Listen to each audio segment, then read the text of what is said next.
Breaking news now. What started as a missing persons case ended with a mother found dead and her daughter charged with murder. The murder scene was discovered Sunday in Missouri. The prosecutor there says the daughter took off with her boyfriend and then drove hundreds of miles to Big Bend, Wisconsin. And now they've both been charged. Julia Fellow is live in front of the Waukesha County Sheriff's Department with what we know right now. Julia? And Vincent, Bridget, they're being held at the jail here on $1 million cash bond each, and they're about to be extradited back to Missouri.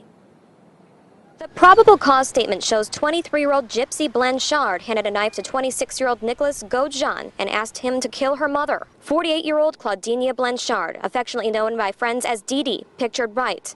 The Missouri prosecutor says Dee Dee was stabbed to death, and Nicholas Godjan admitted he did it because his girlfriend Gypsy asked him to.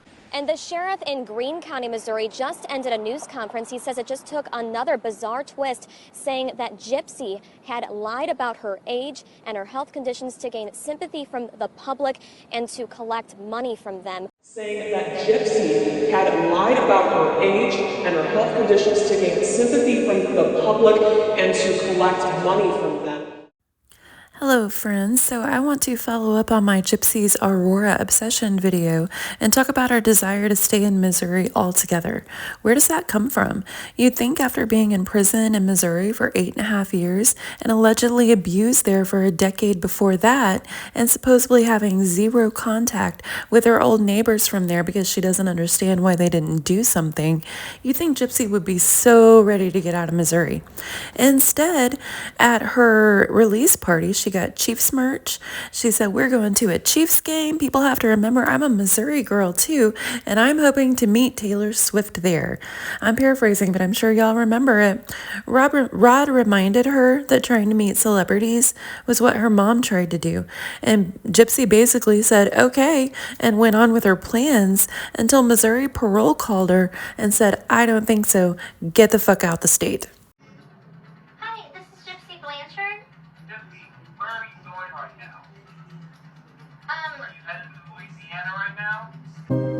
Okay, sir, my name is Mike Stanfield, and I was her attorney during the case. Our plans was to stay a few days in Kansas City, saying that they're my parole officer in Missouri, and they're directing me to go straight back to Louisiana. Don't even stop in Kansas City. Why does my instructions have to be different than anyone else's? I'm just another average bear. The issue is you just want her out of the state of Missouri. Hey, he's calling down right now. This is easy. Let's just give him. But what if they're gonna send me back? So as you can see, Missouri wasted no time letting Gypsy know that she was not going to hang around here, not while she's on parole anyway. Like I said in a previous video, I think part of it is that Aurora, Missouri is the first place where Gypsy really began to fantasize that she is a Disney princess. As soon as she got to Missouri, she lived in a town where she's given free housing while a pink house is being prepared especially for her. This town is named after one of her favorite Disney princesses, Sleeping Beauty, Aurora. And based on her experiences in Missouri, why wouldn't Gypsy assume that as soon as she got out of prison, she could go to a Chiefs game, meet Taylor Swift, be the Missouri princess again? After all, people were getting tipsy for Gypsy on TikTok. So when that pink house was ready and they moved 30 minutes north to Springfield, Gypsy had more things to do in Springfield as it's a lot bigger town than Aurora, and Dee Dee had a lot more sources to grift from. They went to conventions, they stole, they continued being local stars, showing up to every kind of charity and press event imaginable. They got bigger and bigger gifts until suddenly they're going to Disney World and Gypsy's having royal mashed potatoes, living her best princess life. Now, what we know now is that she was living a secret life as Ruby, and she knew she was capable of being very pretty if she was just allowed to dress normal and not have to pretend to be sick and slow. I empathize with Gypsy here, as do a lot of people who come from abusive situations. As I mentioned in my Gypsy's Aurora obsession video, there was a large Amish community just outside of Aurora, and there are a lot of offshoot branches from that Amish community, and all of them force the women, well, force is a strong word, many of them choose to be there, but for the ones that are born into it and don't have a choice until they're an adult can leave, they are forced to conform to the standards, the dress standards, and they have to wear prairie dresses, not cut their hair, no makeup. Most of them are homeschooled. And so there are a lot of very similar stories in that area in the sense of not being allowed to be your true self and feel beautiful. And frankly, none of those people killed their mother. But that being said, it is very relatable to a lot of people. It's a familiar feeling of knowing you can be more, you can be better, you can be more amazing if you weren't being held back in a way that's not fair. It's very relatable. But those people grow up and leave. And that applies to people who are being physically abused too. Ruby Frankie's little boy was horribly physically abused and he ran away. If Gypsy could study BDSM online, plan trips, have access to purchase bus tickets, she could get away. I'm aware of the story where she says that Dee Dee found her at Dan's friend's house after she ran away once. And here is the real problem. Gypsy didn't want to leave Missouri. Dan is in Missouri. I think the only reason that Dee Dee was able to convince her to come back home is because Dan didn't actually have a place for her to go, and she wanted to stay in Missouri to be near Dan. She became a princess in Missouri. She's always been giving everything a princess could possibly want in Missouri. So how does she stay in Missouri but be free? Matricide, in her mind, was the only option. A lot of creators have covered how Gypsy's sweet plea deal 10-year sentence was motivated by politics and public pressure at the time. But I believe her getting out on parole early was motivated by public pressure too, and mainly by Hulu and the act. 10 follow-up. More than 100,000 people have now signed an online petition that's urging Missouri Governor Mike Parson to give Gypsy Blanchard an early release from prison. The petition on change.org was started by Gypsy's father, Rod Blanchard. It claims that Gypsy was born into a terrible life and was given too long of a prison sentence. Now, you'll recall Gypsy is serving 10 years behind bars for her role in the murder of her mother, Dee Dee Blanchard. In the last week alone, that petition has grown by 60,000 signatures. No official reason why, but the Hulu TV show called The Act, which tells a fictionalized version of Gypsy's story, may be helping this cause. In fact, the Daily Mail and In Touch magazine have also showcased the petition. The news leader reached out to Governor Parson's press office on the matter. Kelly Jones put out a statement saying in part the governor relies heavily on recommendations made by the Board of Probation and Parole, which reviews each application. But some people online don't like the idea of an early release for Gypsy.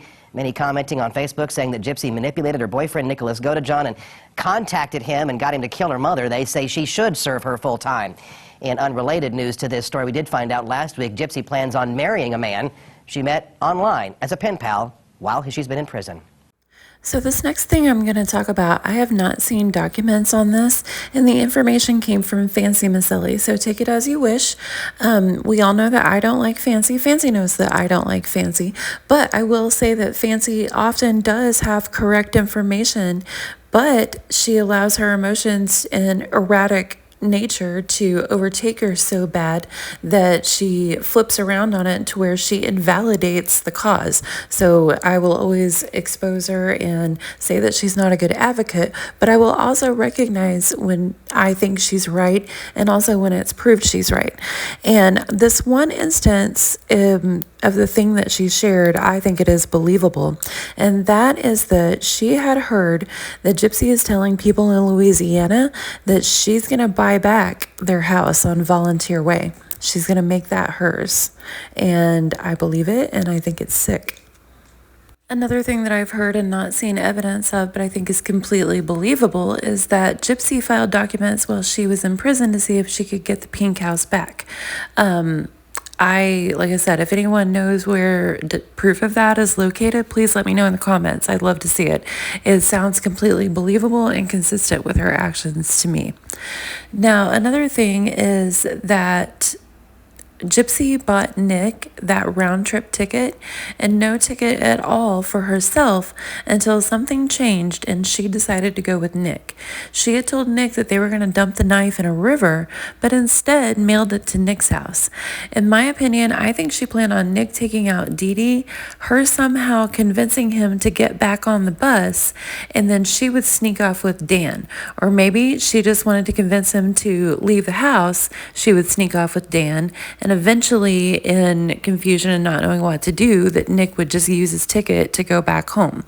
I know that some content creators think she actually planned to have Nick taken out that night unalive, just like Dee Dee, and they may be right, but that's not where my opinion is on it right now.